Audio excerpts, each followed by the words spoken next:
I am on my way north to go for a ride with Chris Akrigg, who is one of the most talented all-round bike riders there is. So I want to see some of that magic for myself, but I also want to speak to him and see what makes this mysterious man tick.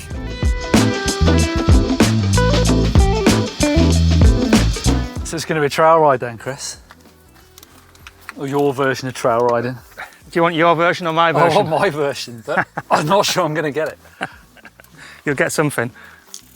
There you go. Feast your eyes on that. Oh, it's like mine, but newer. Cicado works. There you go, limited edition, I get the special one. For a special person. Exactly. Chris Akrigg is a Yorkshire man who started out in competition trials, going on to win 6 British Championships. But Chris's career really took off when he started to put his efforts into media. The magazines were quick to want Chris's riding antics on their pages, and that was where I first met him when I was a pro downhill racer on a magazine shoot out in Spain. But his riding really shines in moving picture. Chris started making his own riding edits. They blew people's minds with what he could actually ride, impossible gnarly terrain. He even produced his own trial DVD in 2006 called Trial Noir. That became a cult classic featuring not only his riding, but other legends like Martin Ashton. Right, I've seen this place on video. Yeah. Don't really know if I can ride it, but I want to see you ride it. Well, we'll take it steady. I'll judge where we are, technically. Yeah, exactly. And then we'll take it steady, we'll ramp it up. How do you feel? Yeah, I'm keen for I've seen you ride. I've known you for a long time. I've seen you ride. You'll be absolutely fine. Mainly down the hills, but here we go. Well, we can do a bit of downhill, a bit of uphill. All right.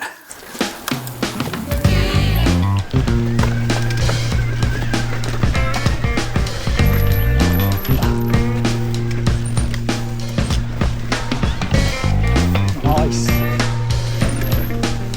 Oh, nice.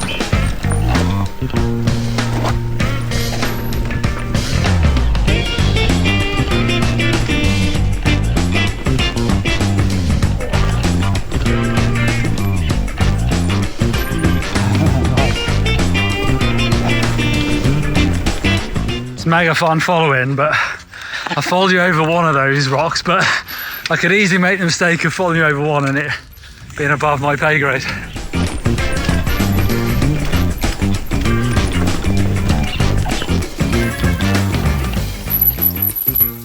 It's funny following you, like obviously I've known you for years, but I don't think we've ever ridden together, but it feels like I have because I've seen your videos. Yeah. And your style is kind of like, there's a flow to it, which you don't always get with like sort of old school trials, I suppose, a bit more stoppy and starty. Yeah, but even said that, like when I was competing and stuff, my whole thing was like trying to keep it flowy compared to a lot of people, you know, they'd be like riding like a pogo stick, which I always like to keep my wheels on the ground as much as possible and trying to emulate motorcycle riding, you know, like you know, watching my dad and watching like old style motorcycle trials riders. That style probably translates well to e-bikes, where you've got a bit of extra oomph, I suppose. Is there anything you can do now on an e-bike that you couldn't do on a trail bike? I think it's like, it feels sometimes a little bit more playful. It's like an equilibrium of speed. If you're going too fast, obviously with the motor, you know, you don't really get that kick. But if you're just sort of behind the curve of the motor, you can just sort of get like a nice little kick out of it. And have you got to the point now where you can predict how much hit you're going to get and the grip versus power, you know, that's got to be like really important for some of the moves you do, I suppose. Yeah, I mean, we spoke off camera about like what mode you use. I mean, I never, very rarely use like full power. That surprised me, yeah. Yeah, because as soon as you spin up on that, it just sort of puts you in a world of pain. You know, you can, for it to be more predictable is what I need. Yeah. So for me, doing the really technical stuff, the slippy stuff like on the roots and the rocks, for me, I like to have a little bit more, you know, a little bit more feel from it. Yeah. Let's do it.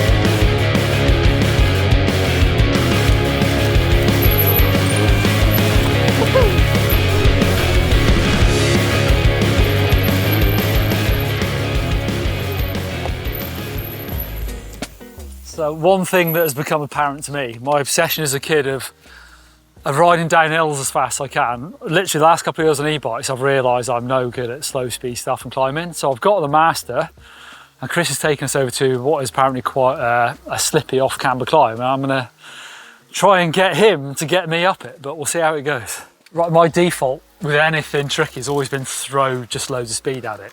And what I found is it doesn't really work all the time. The downhill, you can get away with it sometimes. But with a tricky climb, it looks to me like you're pushing the right cadence, you're timing your pedal strokes, you're looking for grip, but are you actually thinking about it, or are you just doing it?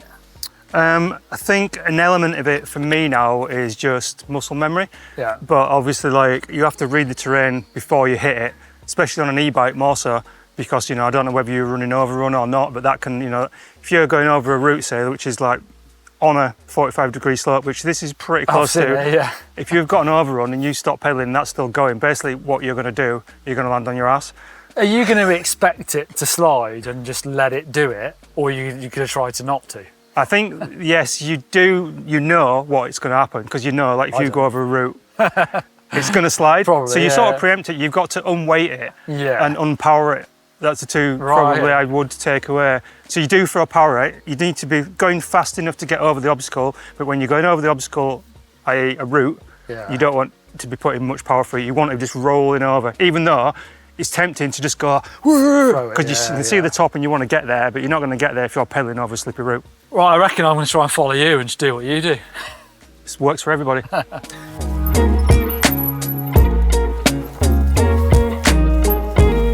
As easy as that. Wow, look at him go! He's done it. First time. I think I did take advantage of some overrun there. It's quite handy. All right, we need to get a bigger one. Well, it looks impossible to me. But it might be today. Yeah, it might be. It's hard. Just try pick my way up. It's very slippy.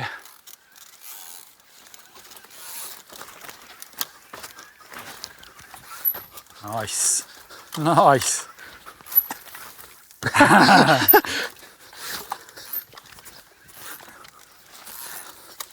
Fair dues. It's probably harder than the actual way.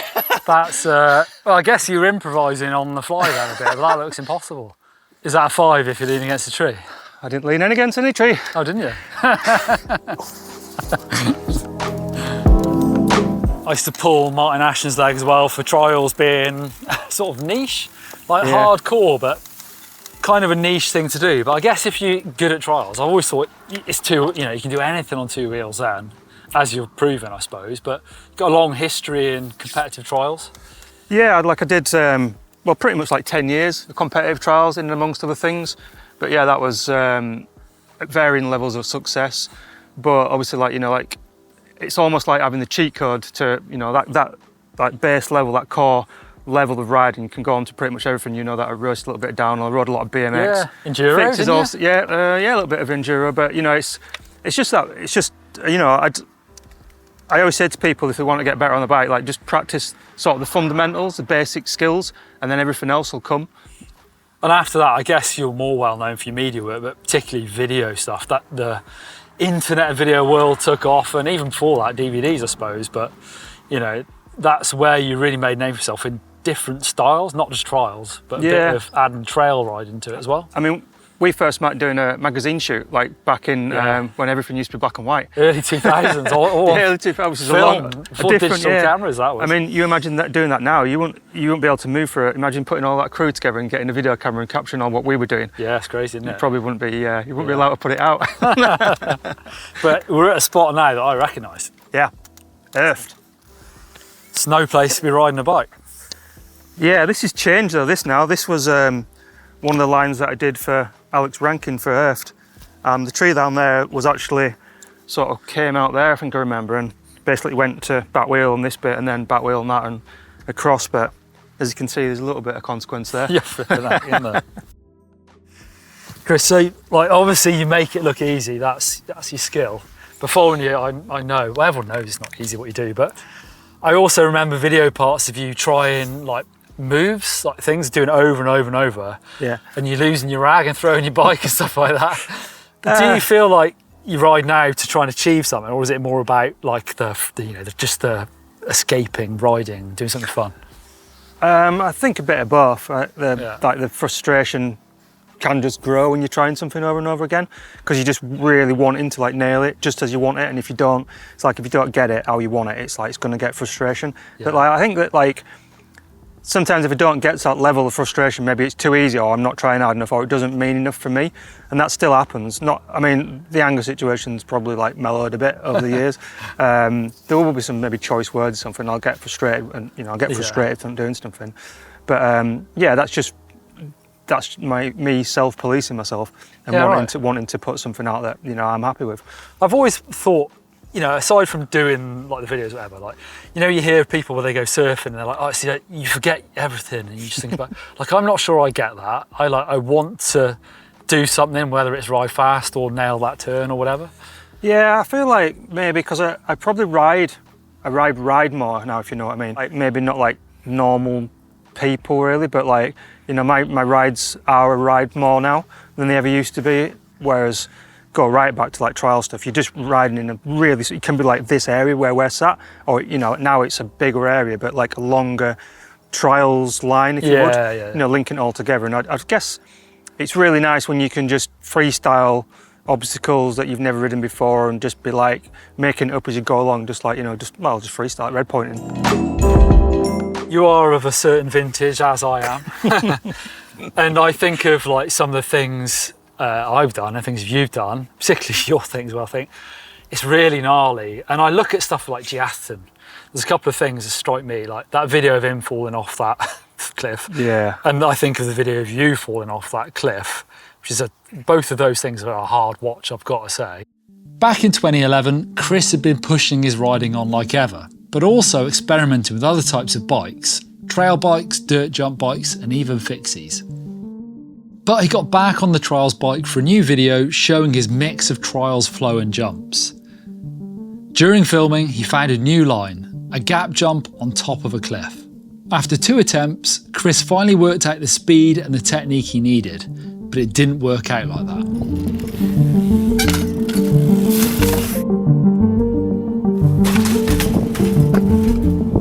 A not particularly out of the ordinary crash became something quite else. A badly broken femur and a broken radius, the result of a fall that could have been much worse.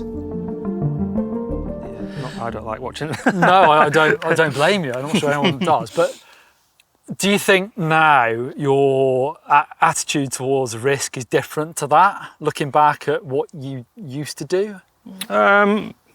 I mean, I don't know. It's really difficult to say, because if I did find something big, I'd want to really do it, but maybe I'd assess I've always assessed the risk pretty well, I think. I've always looked at something and I'm thinking, well, not that you want to think about the negative or if and when that happens. Yeah. You want to know like your exit strategy sort of thing if it doesn't go your way.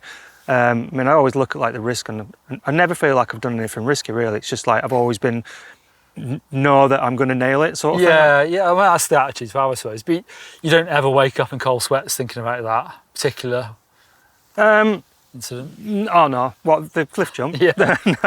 No, not really, no. I mean, I don't know. I don't think I've ever been that keen for heights and stuff. Yeah, right. I definitely feel more at home on my bike doing anything near a cliff or anything than I do walking. I think it's just because I feel at home and a lot more sort of planted on my bike maybe. Yeah, I don't know. Like from a risk point of view, I guess, I've got a child, you've got childs. So maybe that, it doesn't really come into my head, but it's almost like, it's sort of, maybe I do think about it, but It's hard to describe, isn't it? But yeah, I don't feel like I've tamed it down really, although subconsciously I probably have. But I mean, I think the same as me, you like riding 2 wheels of any sort really, but why? Why do you think you're obsessed? Because you must really be obsessed with bikes. Yeah. Why do you think it's ended up like this? And why have you done it for so long?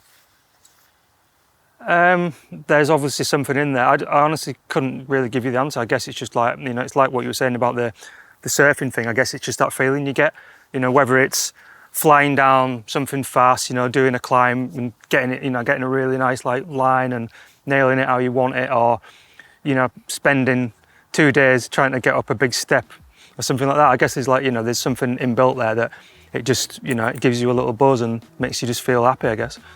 It was great to ride with Chris and witness his trail float in real life, and I look forward to his next video project.